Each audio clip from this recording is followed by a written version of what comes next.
Welcome to Sparks to Fire. I'm Jeff Hicks. This is the interview show for people desiring real change in their life. If you're just dilly-dallying, if you're just here to waste time, you might as well go back to Farmville, because our guest today, she's going to engage you. She's not going to let you go somewhere else and think about anything else, because this woman, Cory Michelle, asks questions like no one I've ever heard ask questions before. She asks questions that get to the essence of the situation. And then she waits for you to answer. And you better answer truthful to yourself, because she'll know if you're not being truthful with yourself. And she'll just cock her head just a little bit, and you'll know she knows. And it's a pretty amazing experience, I gotta tell you. So, why are we here? We're here for real change. If you like what you see, hit that like button in Facebook. Subscribe to us on iTunes or on YouTube. Got a question for Cory Michelle or a question for me? Ask it down below. Cory Michelle has a class coming up about prosperity. Prosperity. Could you use some of that? The link to it's down in the show notes below. Be sure to check out her free calls coming up October 12th and 13th. Before that class starts, you'll get an idea of what she can really do when talking to folks. Cory Michelle, real change, here on Sparks to Fire. Cory Michelle, welcome to Sparks to Fire. Thanks, Jeff. I'm excited to be here. Well, I'm excited that you're here. I saw you speak in Denver in a small room. Gosh, my guess is it's almost about a year ago now. And I was struck by the power of your questions. That's what my biggest takeaway was. This woman knows how to ask questions.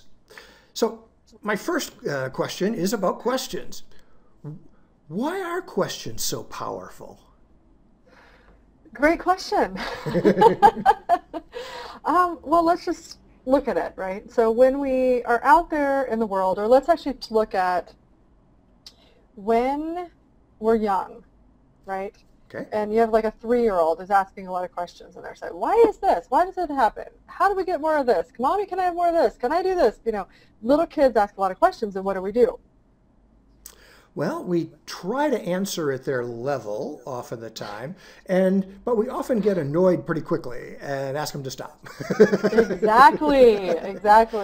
So from a very young age, most people are trained to stop asking questions. Well, what happens is out there in the world, in this sort of universe, we've got this universal principle called ask and you shall receive. So that's actually a universal principle. It's found in the Bible. And when you actually ask questions, it catalyzes the molecules of the universe to actually start working for you, to start showing you what you ask for. But when you come to conclusions, like when your parents tell you to stop asking questions and know the right answer, when you start looking for answers and conclusions, is there more available and more possible, or less possible when you're just looking for the answer? Yeah.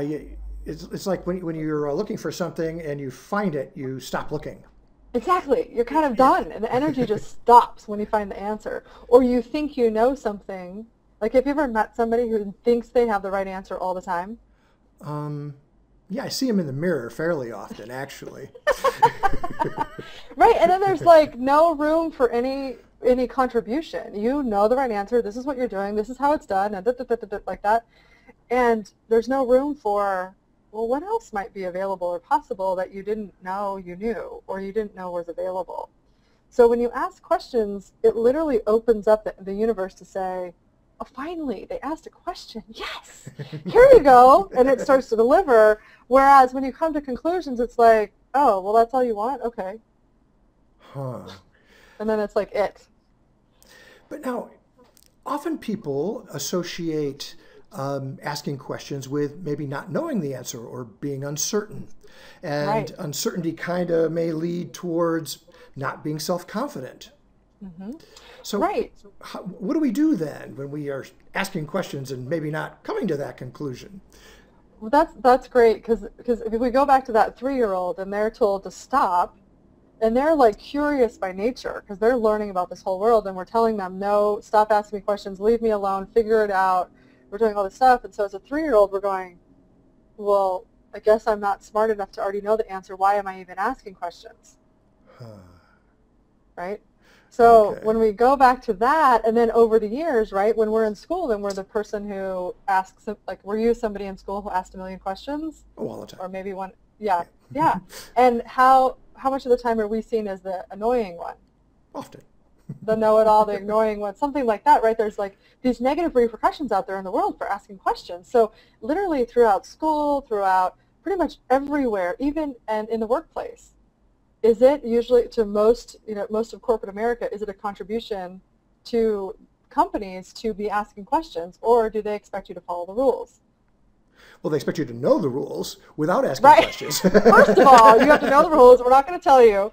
And then you're supposed to follow them. And if you don't follow them, then you're in trouble. Exactly. So that's literally how this I call it this reality, this society is set up. So we stop asking questions, which it's basically to fit into this reality, which gives us that whole complex of, I'm not confident, maybe I don't know. But if we rewind and go back and say, okay, well, what if you do know? And what if you do know to ask the question? Not about looking for answers, because when you ask the question, what we're doing is we're tapping into the universe, but we're also tapping into our universal knowing as well. So, do you think that, does it feel like, oh, well, maybe that's more knowing, right, than what you think you know, right? Like I did a personal growth program a long time ago, and they had this pie chart, and it was what you know, right, and then what you don't know, and then there was everything else, and the part where the 2 parts were like this big of like the whole circle. So what we're doing by asking questions is saying, well, like I ask in my business a lot, and I with my clients, what would it take to have new clients show up? Right? Or you can look at the to-do list and say, I need more clients. So if we look at either of those, like what would it take to bring on more clients this week? Or what was the second part I said? Oh, I need more clients. Which one feels light and which one feels sort of heavier? Yeah. Which one for you, Jeff? Would you repeat those questions, please, Cory? Yeah. What would it take to bring on new clients this week? Okay. That's what would one. it take? And then okay. I need new clients this week. Oh, yeah. To bring on new clients. Yeah. Well, what would it take? See the difference in that? No, definitely. Yeah. What would it take is open-ended. It does feel lighter. And I need does definitely feel heavier. Right, because the need is coming from scarcity, right? And it's coming from the point of view that you're lacking something. So you need more clients, and usually it's money, right, if we're needing more clients. But if we say, you know what would it take to bring on new clients this week? Then all of a sudden, it's like the infinite possibilities can start showing up. And you might have an idea, somebody might call you. I've had hundreds of different things start to happen that way, where somebody sends me an email, or I go in my email box and all of a sudden I see one that I didn't even see before, and I reply and they schedule a session, or, like that's where like seemingly miracles can start to happen when you get out of thinking you already know what to do to make something happen and let the universe actually contribute to you. So that's where questions come in really handy. Yeah. It makes life a little easier, I think. Yes, they are. Now, you pulled the light heavy thing on me straight out of the box, Cory Michelle. Okay. Let's talk about that a minute. Well, actually, I'll ask you, why did you ask me that? Why did you ask me which one felt light and which one felt heavy? So one of the principles that I use is the truth will make you feel light and lies will make you feel heavy. Now, before I learned this tool, I was, doing a lot of work on intuition and, building my psychic abilities and things like that. And I was never really clear about, well, what is my psychic stuff, my intuition, and what is everything else? I couldn't distinguish it. And when I learned this tool, the truth will make you feel light, lies will make you feel heavy, it was like, finally, like for me, a tool that I can go light or heavy. Is that light or heavy for me? Now, for me, the light and heavy is more of a knowing, but it's more of a knowing that has me go, ah, is like kind of light, and then heavy is like, huh? Right? So it's not necessarily like a light, heavy feeling in my body, whereas some people it is, but it occurs for people differently. But most people will go, oh yeah, I see, I can relate something to the light, and I can relate something to the heavy. And so if the truth makes you feel light, or is light, and lies are heavy, then how much of like, just going back to that self-confidence thing, is having low self-confidence or lack of self-confidence light or heavy? Well, having a lack of self-confidence feels heavy. Right. So what if having like that, all the stuff we tell ourselves that have us think that we're not good enough and we can't and all that sort of stuff, what if those are just lies? If they're heavy. Yeah. Right? Okay, so you got truth and lies. But so are you tossing logic out the window? Pretty much. Okay. Now, not totally, right? Like we're living. So when we're going, and this is truth and lies for you. This isn't truth and lies for everybody.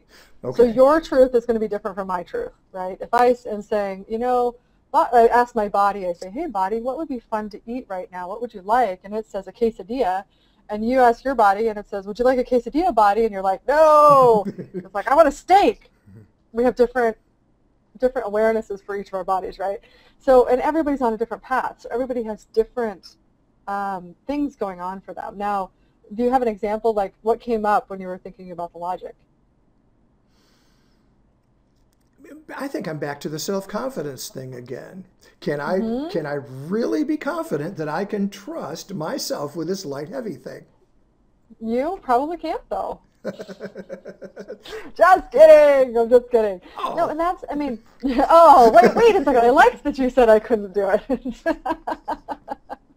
Well, it's really interesting because when I work with people, when we start working with the light and heavy, when you choose based on the lightness, not based on the heavy, because we're trained to acknowledge people for the bad stuff that's happening in their life. We're trained to, and I say trained, and it's really reinforced by this society, by our parents, by friends, right? So like if you get a job promotion and you fall in love and you lose 50 pounds, are people usually excited for you, or are they something else?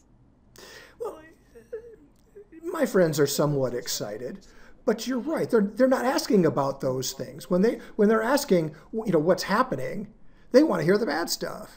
Yeah. So when we're out in the world, like if we look at least my experience in the corporate world, you go to work and it's all about complaining, right? There's just complaint, and it's not a lot of places where we get reinforcement for, let's talk about the great stuff that's happening in our lives. Now, I would say more now so than 5-10 years ago. People are really celebrating the really great stuff that's going on, but there's still a lot of, our whole life pretty much, where there's negative reinforcement again and again and again and again, so we're acknowledged for the bad stuff.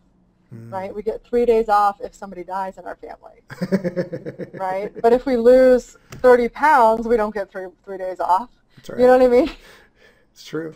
So it's like, we got to look at like, okay, well, how are we being conditioned and trained in our society, in our culture, by healthcare, by the government, by all of these things? They've got all these rules, right? And so when you're following the rules, is anything else actually possible? Well, when you're following the rules, no, nothing else is possible.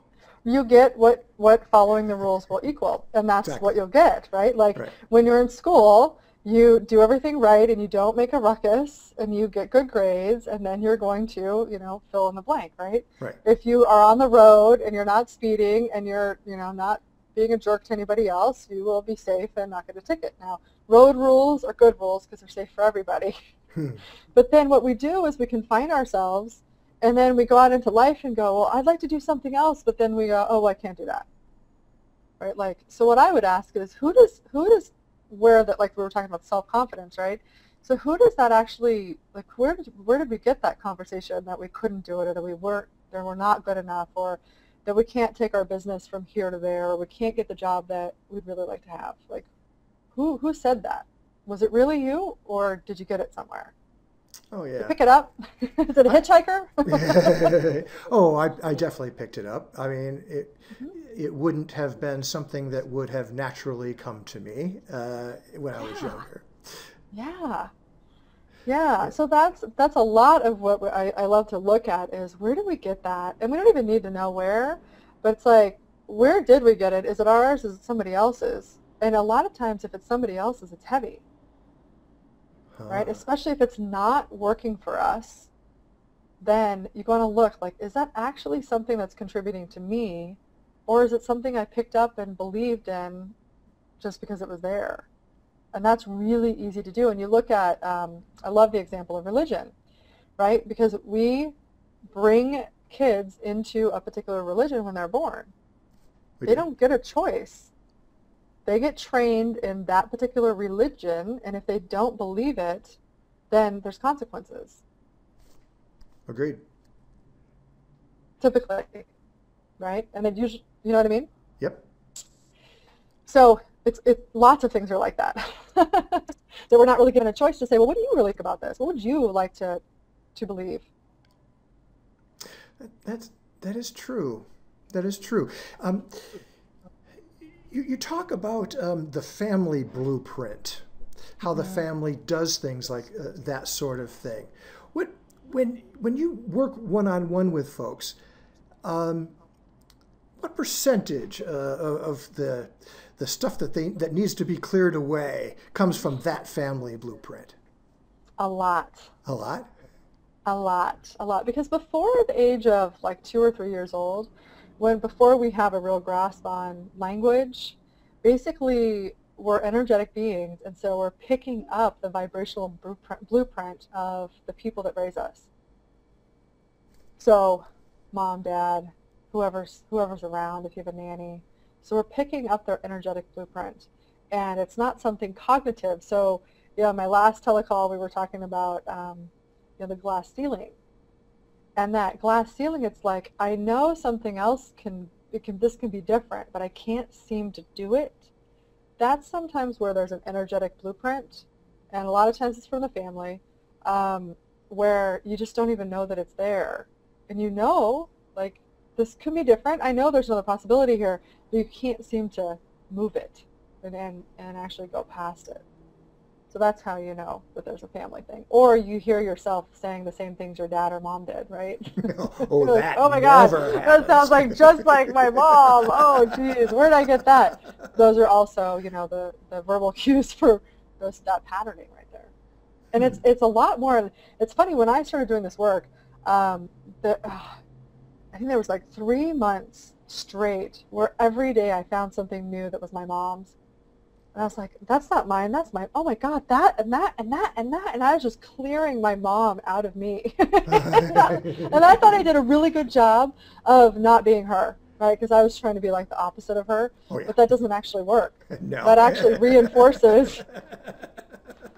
I thought I was doing good, but apparently I had a lot of hurt in me, which I cleared out a lot of. And things just start to shift a lot easier for you in what you'd like to create when your family is not interfering and you don't even know they're interfering. So, yeah. Okay. And sometimes there's good stuff in there, right? Like Oh, sometimes certainly. there's things that are really a contribution. Like I have a friend who was saying, he was on one of my financial, like prosperity telecalls, and he said, the stuff that you were talking about, he's like, I already do that. My dad taught me to do that. And I was like, that's amazing. Like, you actually got a dad that had a prosperity consciousness. Hmm. Most of us out there don't, right? So it can go either way. We can pick up really positive, expansive blueprints, or we can pick up ones that kind of keep, like, stabbing us in the head. Hmm. Cory, you use a lot of the tools of access consciousness, and you mentioned the energetic blueprint, and one of the tools in access consciousness is the running of the bars. Mhm. Can you tell us about that? Yeah, yeah. So what the bars is it's an energetic modality, which is light touches on your head. And right now my bars are starting to light up. I can feel them.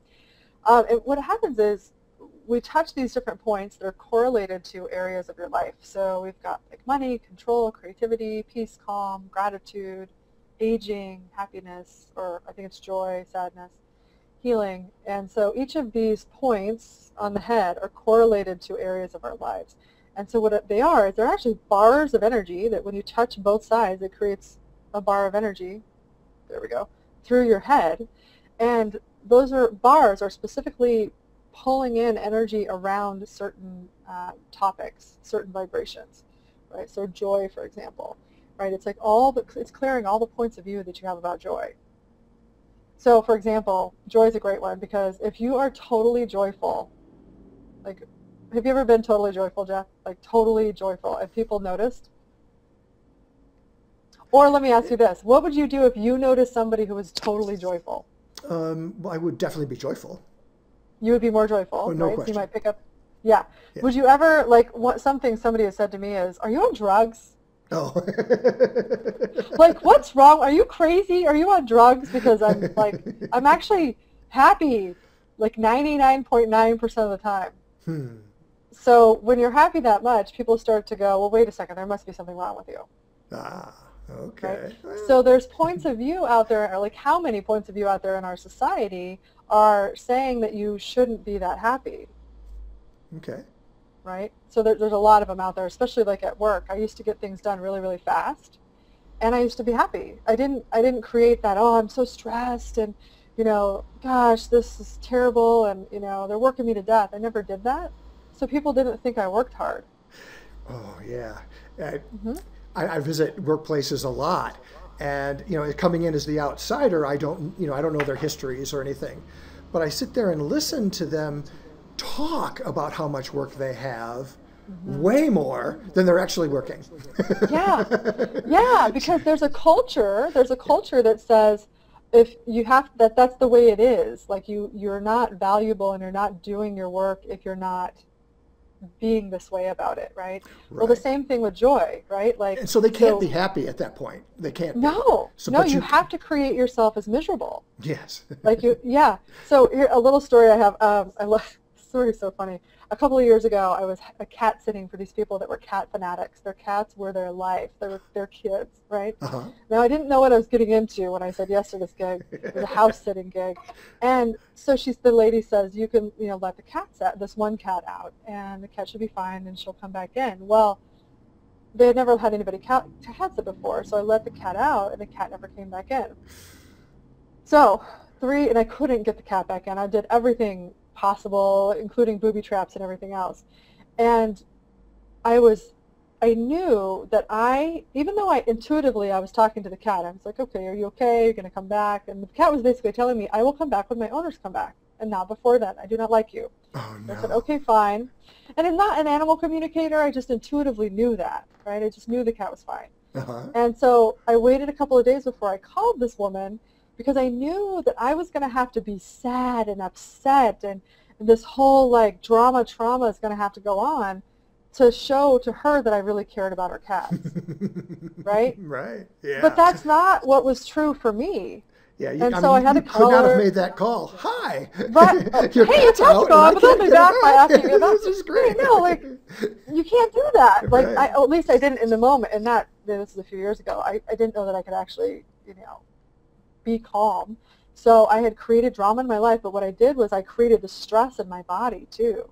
So I started getting sick, I wasn't sleeping, and I did the whole thing, and I knew that it wasn't mine. And I was like, okay, that is a perfect example of how we be the energy or what we're supposed to be so that people don't judge us. Right? Because if I would have been like, oh, yeah, your cat's gone, but it'll be back, no big deal, she would have been like, you're the devil's spawn. Right. How can you not care about my cats? Right? So I was avoiding the judgment, so I had to be something totally different. So we do that, and we don't actually be us in our own knowing and our own joy and our own whatever that is, so that we don't get judged by this people out there in the world. I totally see that. And then with the bars, then we're you're clearing energy? What are you doing with Yeah, it? so sorry, I got off a tangent No, there. well, I went off too, so hey. So basically, what those bars hold energetic points of view, right? So like I had the point of view that I couldn't be cool, calm, and collected in this particular situation. Okay. So what this does is it loosens up those points of view so that you can have other possibilities become available. Does that make sense? Sure. So for example, if you have points of view about money or let's say money's a good one, or aging, that is another great one. Right? If you have points of view about aging, so at what age do you start getting wrinkles, or does a person start getting wrinkles? At what age does your, like I had one client, he said, well, the last 3 males in my family at 65, they got heart attacks, so I'm planning on 65 getting a heart attack. Well, that's just a point of view. So what it does is it loosens those up so they're not fixed, because if you create that, that's a great example, like, everybody in my family, or another one is all the women in my family get breast cancer. So I'm on the watch out for it. Like almost expecting to get it, to find it at some time at that age that your mom got it. And we have tons, probably hundreds of thousands, millions of stories of things like that happening. Oh, sure. So what we're loosening up those points of view up, because if you didn't have that point of view, would it be possible that something else could actually occur? Right? Yeah. You might have another future available to you if you don't believe that you're going to die at 65 because your dad did. Yeah. I look out my window here and I watch a woman who walks with a cane get out of her car and struggle to walk into the office next door every morning, every business morning. And I am always prepared to watch her fall and for me to go out and help her. And I noticed that for a long time. I said, well, wait a minute, I'm expecting her to fall. What if I just gave her the energy and I thought that she was standing a little taller and she was a little more sure with her cane as she went up that step. And I don't know, it could be my imagination. But I feel better, at the very least. Exactly, right? Exactly. You feel better because you're watching her through your window, right? And you are feeling lighter because you're not contributing to, it's a point of view that she might fall, and that's going like that heaviness. But the point of view that she's going to be okay is lighter. Cool. She may fall or she may not, but that's also like, my mom loves to worry, so I love talking about when people worry. It's like that worry, is worry heavy or light? Yeah, it's the heaviest. Right. Yeah, it's like that projection of that thing you don't want to happen, which is actually creating it to happen. So yeah, so what the bars does is it starts to loosen up that. It actually releases electromagnetic energy, holding those energetic patterns, those points of view in place. And so when you have your bars run, it's literally like you're taking the blinders off. And what I notice in myself, but my clients as well, is that when they have their bars run, they'll start to see, oh, well, this was there the whole time, but I never could see it before as a possibility for me to choose. Or I always thought that was for other people, but now I'm having it. Their relationship changes. Like I had one guy, we ran his bars for 20 minutes, and in 2 weeks he lost 10 pounds, gained 100 friends on Facebook, and quit smoking. Wow. and we didn't talk about any of that stuff. But it doesn't work. No, it doesn't work at all. Now the thing is with bars though, it's not like you're going to push the money button all of a sudden you're going to win the lottery. It's not like that. Like any prosperity stuff might have to do with your points of view about aging. Sure. Or it might be family. So it's not like if you do this, then that will happen. Right. So you I just get it. kind of don't know what's going to show up sometimes. Because I have, done other energy work. When that energy flows, you don't know what's going to happen. But you know something's going to happen. Something is shifting. Exactly. Right. Yeah. Well, Cory, Sparks to Fire is the interview show for people desiring real change in their life. And I ask every guest to give us one thing, one action we can take, one thought, one something that will help us make a shift right now. Yeah. So now I'm asking Cory, what is it? Yay! Well, I talked about it a little bit before, but this is a tool I love to use, and it completely changed my whole reality when I started using it. But it's, if we call it, who does this belong to? Who does this belong to? Who does this belong to? And when you ask for every single thought, feeling, or emotion, who does this belong to, me or someone else?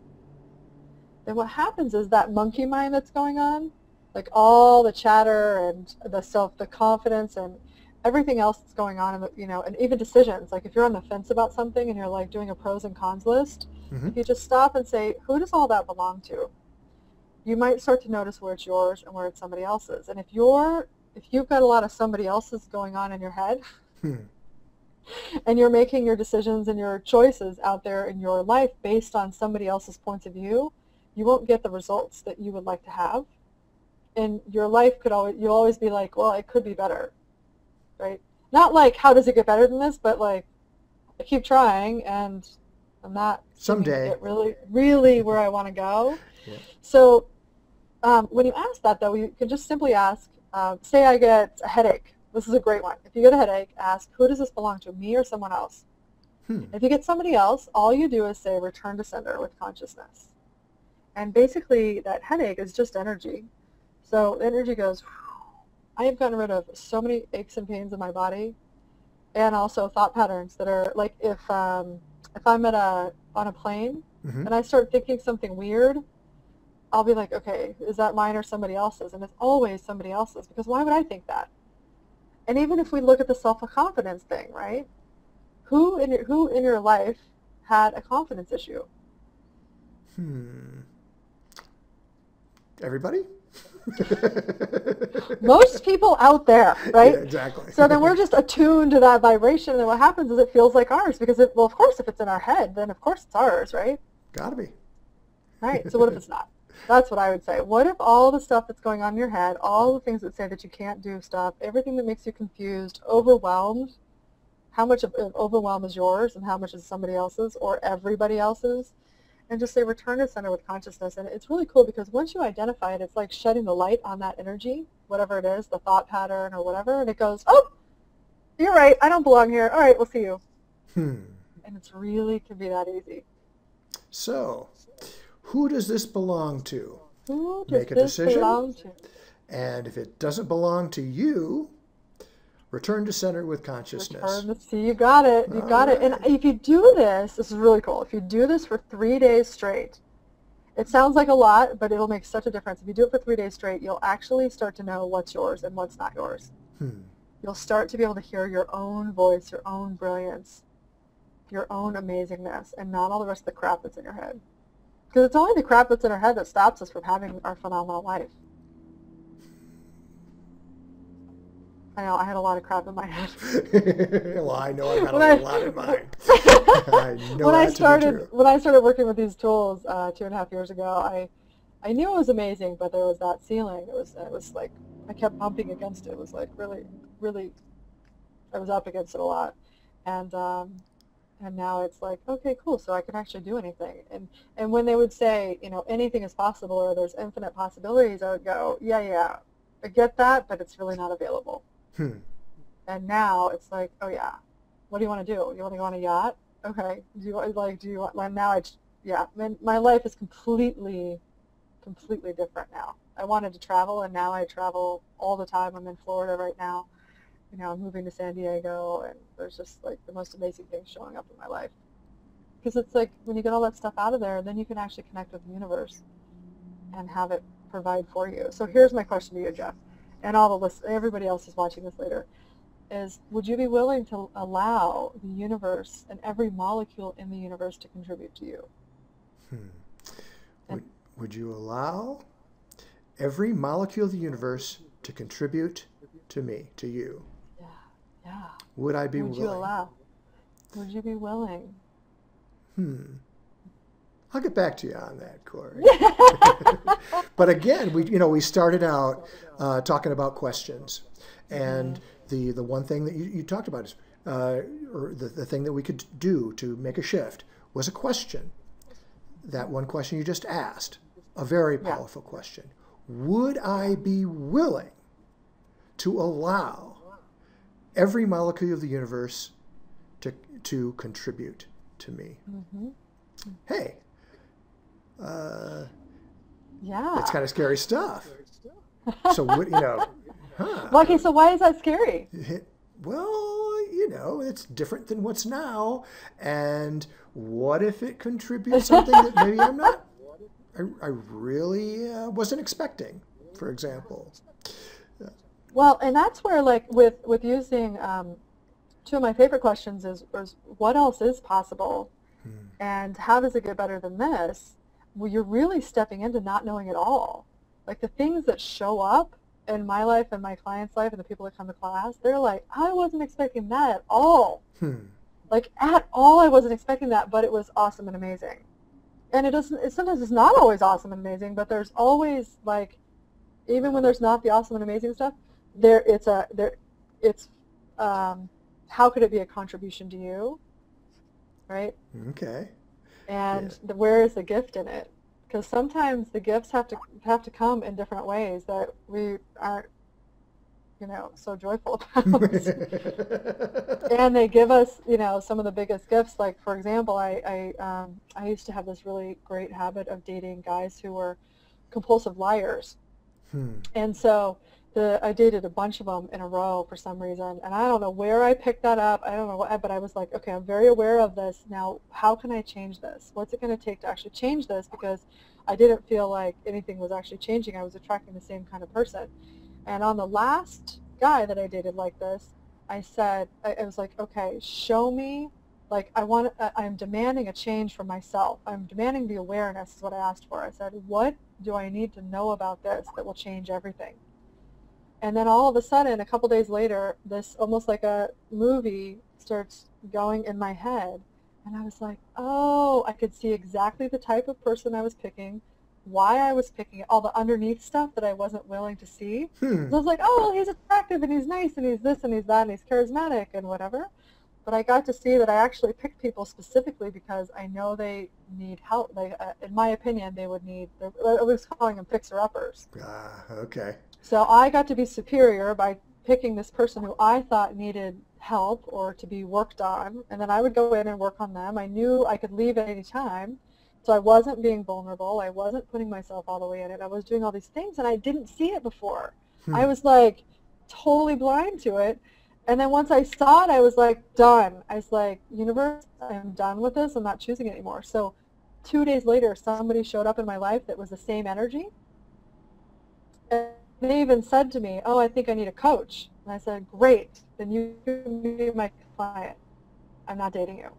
And I said no to it. So every time that old energy comes up of the people, because I could identify it now, every time that energy would come up, I would say, nope, not doing it. No matter how attractive it looks, I'm not doing it because that energy is the same as I always chose. So that's where, like, you can use the light and the heavy and the questions and going, oh, okay, good. This is where we can see our patterns and asking for, universe, show me what I need to be aware of here that will change everything. And sometimes, like that, so the point of that story was the relationship was really heavy. I didn't sleep a lot. It was very tumultuous.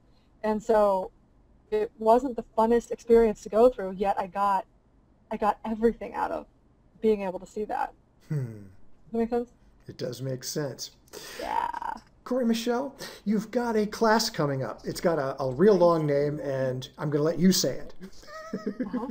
So, actually, let me pull it up here. I think I closed the little thing, of course. So I've got a class for you guys I would love to offer, and it's a free class. Well, there's two parts of it. There's an introduction call that you can tap into if you'd like, and it's an hour long. It's called 5 Hidden Areas You Might Be Stuck Under Your Glass Ceiling, Kickstart Your Abundance and Prosperity Consciousness. So the whole class is like diving into 5 different areas where I found for myself and most of my clients, like the top 5 where people don't even know that they're stopped. They didn't even know that was there. And we just kind of unlocked those energetically on the call.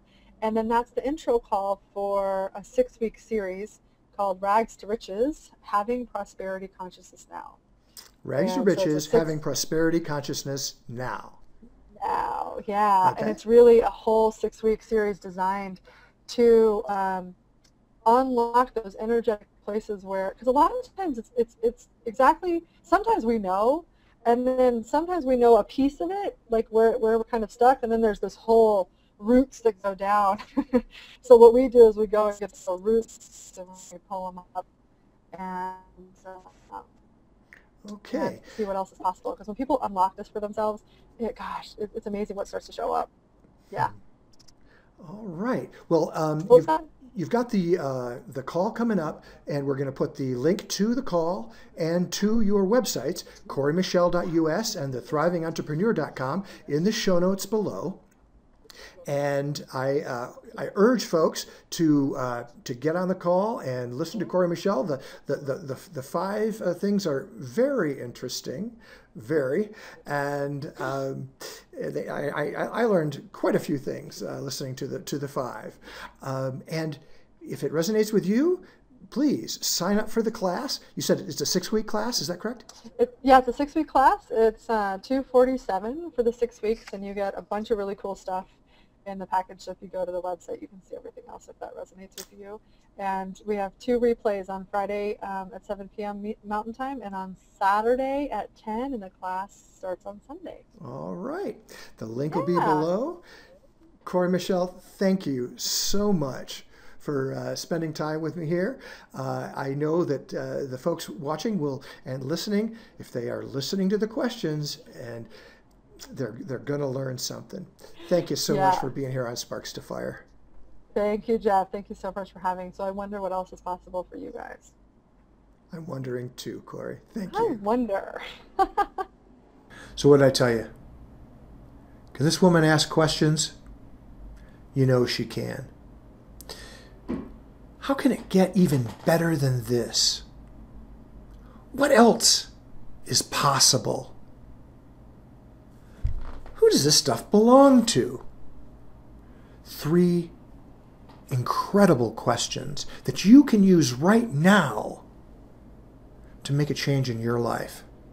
And that's why I'm here. That's why Cory Michelle took an hour out of her day. She was at a oceanside resort in Fort Lauderdale, Florida, and she took an hour out of her day to talk to us. She wants real change for you too. Let her know what you think in the comments down below. You like it? Give us a Facebook like. You want to know more? Please subscribe in iTunes or in YouTube. And I got something special coming up. Watch for the sparklers. I got the sparklers coming soon, real soon, within a week. I think you'll like them. I think you'll like them a lot. So until next time, please remember, your sparks can become your fire with your action. And it's your time to take action now.